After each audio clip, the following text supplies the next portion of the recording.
So welcome, Jane. We so appreciate your consistent leadership and solidarity. And as always at Setsi, we can all by giving thanks to the original stewards of the various lands we're on. We give thanks to all our ancestors, all those who toiled without compassion or compensation. We give thanks to all our elders and community stalwarts whose shoulders we stand on as we build, share, and learn together for our collective liberation and sovereignty. So Jane, could you please introduce yourself to our listeners and viewers and share a bit about your remarkable work? Well, thank you, Victor. My name is Jane, and I'm an accredited advanced impact management and STROI practitioner from Social Value International.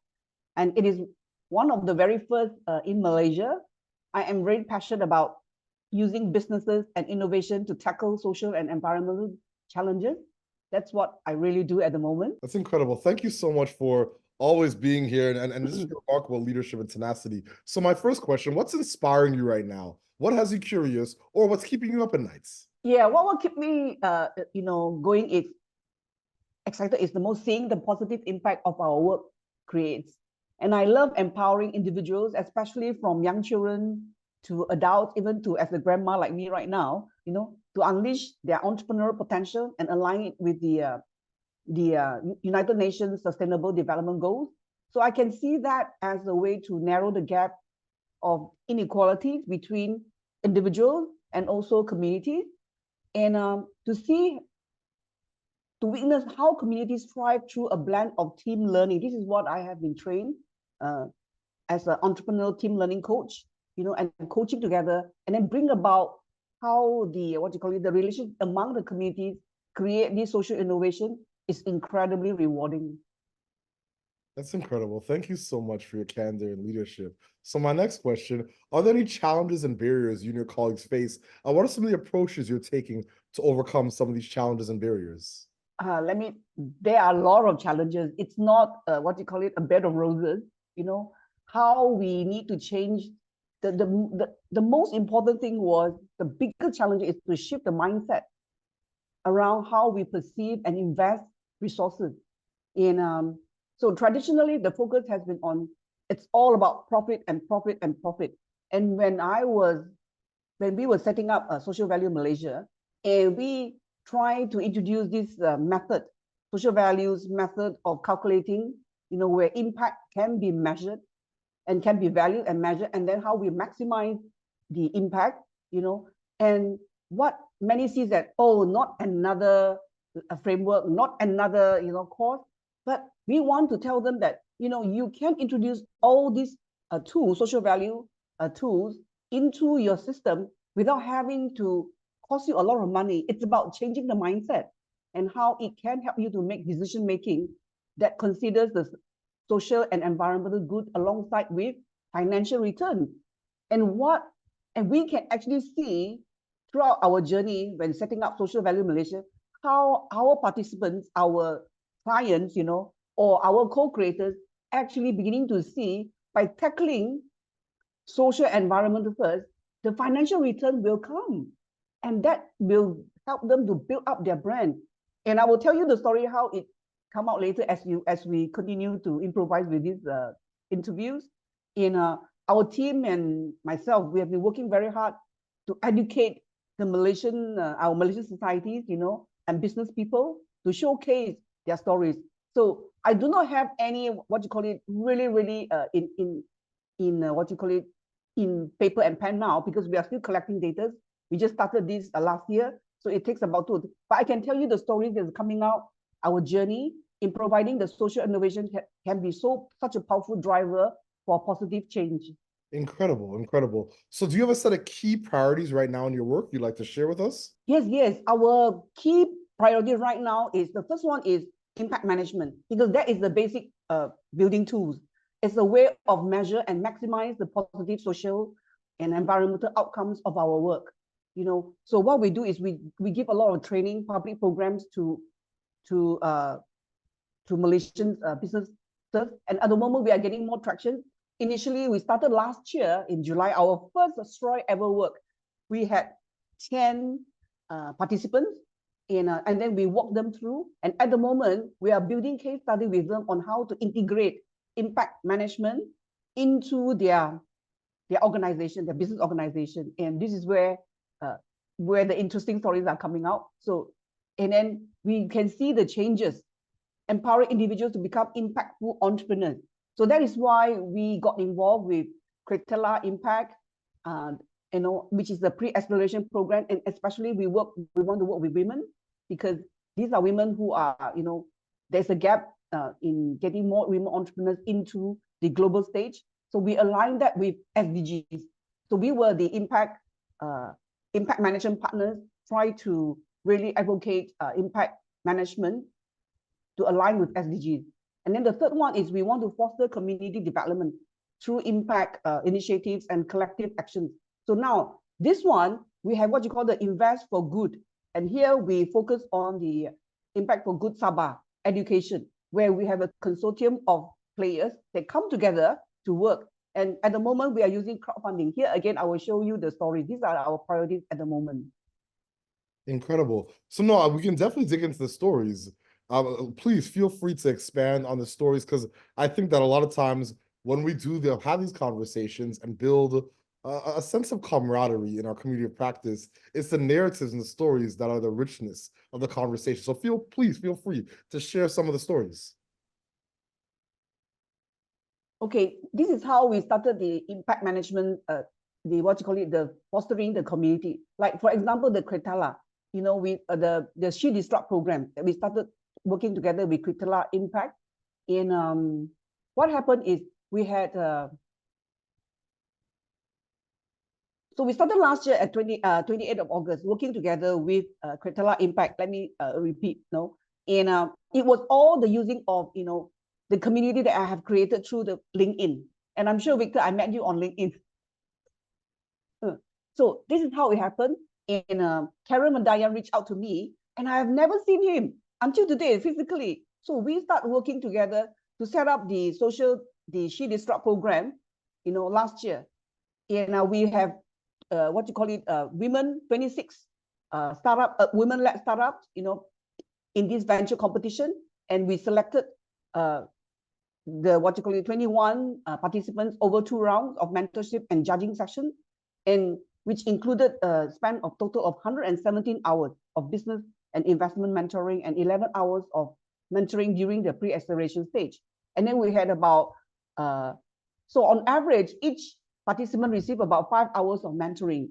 And then, we had, it was over a period of 3 weeks, and then covering 40 hours of training. And finally, 21 startups were selected, and then they had to give a pitching in front of 80 investors and other ecosystem players. And all these were done online. So I want to thank Karen a lot, even, Karen of Cretella Impact, coming to reach out to me to work together. And this is how we expose women, internationally and globally without having to leave their home. Because women have to be a mother, have to be a businessman, and have to be a wife. And it's quite hard to juggle. So I thought using this internet is a very powerful tool to reach for women, businesses to reach out globally, and to be more effective and more impactful. And out of this, from this She Disrupt program, we created a community of women, and one of the most impactful was by Alice Tian. She just recently received a global award, and she was telling me, you know what, Jane, you have taught me about how to align my business with the SDG tools, with SDGs. And I got selected for an interview, and I was, interviewed by the Duchess of Ferguson, Sarah Ferguson, and she was so, over the moon about this. And I was like pretty shocked. Wow, I thought I was just giving, but what we see is the impact. So the She Disrupt program has become very powerful impact outcome, which is right at the moment we are doing our SROI evaluation.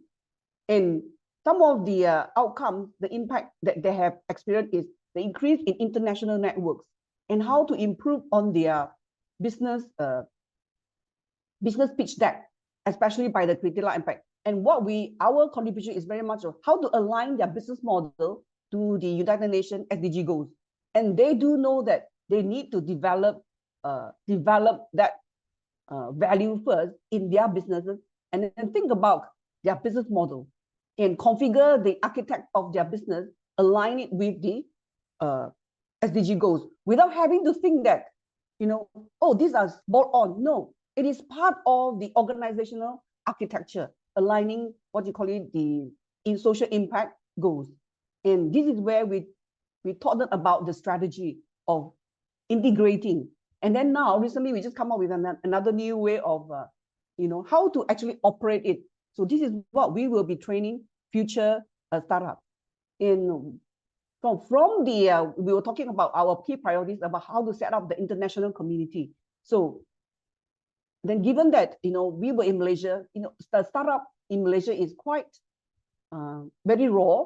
And in particular in Sabah, it's the land of so rich with resources, yet the people are not, are not thriving in terms of economic. And also, one example I like to give is my own experience. It was my own experience that I left Sabah, our family, because we felt that we do not have opportunities in Malaysia. We want to improve our knowledge. We want to have a better, well-being. So we moved to London, and trying to improve our living lifestyle. So we learned about so much. But after more than like 18 years coming back, the living wage in Sabah still remain at 1,500 ringgit a month. And my own experience, my son graduated from the university, and when he was going back to work, he said, "Mom, we still love our country. We need to go back and we want to contribute to our community in Sabah." And he said, "Mom, I can't survive with 1,500 ringgit, a month, which is the same living wage as a domestic helper in Malaysia." So you can see that difference. I was just thinking, how can we increase, the livelihood financially of our young graduates? So we can see a lot of people are moving out of Sabah. We train them, to be graduates, but they can't live there. So Sabah will be a beautiful land, but all the resources will be robbed. How can we make it sustainable for Sabah? So we came out with this invest for good. And we believe that by training young children and students using robotics and AI to help to make them much more, equip them with social innovation and without having to leave the land of Sabah and then to reach out to the global community. So this is something that I've learned from the She Disrupt Malaysia, and we want to create a community international through internet connection, and it's like a village. So this one, we have a consortium of, I think, social innovation movement, Social Value Malaysia, and we have one of the participants from the She Disrupt program, and she beginning to see why it's so important to have, align her business with the SDG goals. And one of her goals is to help to elevate poverty through STEM education. And it was a beautiful combination. And then we work together with the schools, one of the best schools in terms of STEM, and they are so willing. It's called Sekolah Menengah Lok U, and they are so willing to use their facility to train up 30 other teachers. So we have started the program early this month to train up other teachers, and then each school will bring four children to come and attend on how to apply robotics and AI into their studies as part of the curriculum. And now in this program also, we want to see how they grow within next month, because how they use what they have learned to come up with a project that actually align with SDG goals. That's incredible. And then, yes, and then we will have on the 11th of May, the STEM Carnival at the statewide in Sabah. So these 30 schools will actually contribute, will participate in the STEM Carnival, and one school is about 2,000 students. So you can see the reach, that we are reaching out. 30 schools. So one school is almost 2,000 students. So 30 schools is about 60,000 we can reach. So that's a lot in terms of impact. Even we have started the training. It's on the 2nd and 3rd of April. And thanks to EdTech, the CEO Aina Rosley, she is the one And you know what? She has come up with a fantastic business model. She said, okay, I know you can't pay for all the tools, but I'm going to give you a library. We lend you for 6 months and you play with the tools, all these tools, and come out with a business model or a business solution to help the people of Sabah to get ready for the STEM Carnival. So she has come up with a business model that actually helped. And now, and again, about our priorities, she has joined our, the STROI classes, and one of her staff also has joined also the SDG training. And now what we are doing is we are co-creating together in this project on how to come out with the impact management and also the STROI report, so that every penny, every dollar that has been donated, we will actually demonstrate the impact to those who contribute to the crowdfunding project. So this is our project at the moment. We call it Invest for Good. I so appreciate you, just your consistent tenacity, and you are a master networker. Like, in terms of, we did meet on LinkedIn, just to be clear, the way you up the relational infrastructure and weave together relationships and connect and follow through is unparalleled. So I just really appreciate your consistency, your tenacity, and all that you do for so many. It's even when we connect, it's usually 5 a.m. your time. So I'm mindful of just how inspiring your work is and your consistent demonstration of self-determination and visionary leadership. So my second last question, what is your ultimate goal? What does success look like and feel like to you and your colleagues? To me, success is it's about growing the awareness of the need to address social and environmental issues. And it is not about window dressing. I mean, I have to be very, very transparent about it. We want to, make sure that there's transparency on how to account for, social and environmental issues, that there will be a lot of talent and energy behind this kind of movement. And I hope that we, by working together, by collaborating with all the other players, to make this place a more sustainable and equitable future for all. So that is our success. We want to see that every part of the society are actually not displaced, but rather will come together and benefit from our work. And we hope that there will be more ripple effects, that to do the similar things, and that we sing the same song from the same song sheet, because our resources is given by the creator. I have a faith here, and I believe that we are to be a very good steward. We do not own this place, but we are just only stewards, to take care of this place and how to actually maximize the impact, and by doing good, by preserving this, what you call it, the resources that is given to us. So we are only the managers. So it is so important that we learn how to manage. So this is why we have this call to action that join us in the movement. It's always a journey. Join us. And then we will be telling stories of how can we maximize, maximize impact, and then how we can actually value impact, to value it into dollar and cent, and then by doing good. The good is about, of course, by doing good, it's not just about positive impact, but how can we actually mitigate or reduce the negative impact? That means, in social value principles, the first thing is we must understand what are the changes that is going through by the stakeholders as a result of our intention. We think that we have good intention, but sometimes our intended good intention, even through the goals that we want to achieve, may have negative implication experience to our stakeholders who are affected. And we need to know what they are by involving and working together with them. We need to ask questions.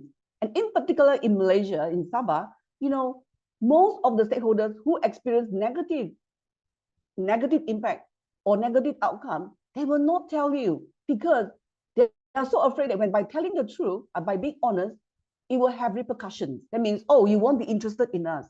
But I think as someone, who wants to who have good intentions, must be willing to accept, to hear, yes, though we have positive intention, but we need to accept what are the negative outcomes that experienced by our stakeholders that we intend to help so that we can improve on our work. This is where, and by collaborating with those who are being affected, this is where you can see the opportunity for social innovation and to improve the world a better place. Incredible. Thank you so much, Jane, for your consistent leadership, solidarity, and the remarkable work that you're doing from coast to coast to coast. You're bold and dynamic and a true leader. And as always at Setsi, we close all conversations that we began by giving thanks to our creator, by giving thanks to the original stewards of the various lands we're on. We give thanks to all our ancestors, all those who toiled without compassionate compensation. We give thanks to all our elders and community stalwarts whose shoulders we stand on as we build, share, and learn together for our collective liberation and sovereignty. Thank you so much, Jane. I appreciate you. Thank you, Victor, for inviting me.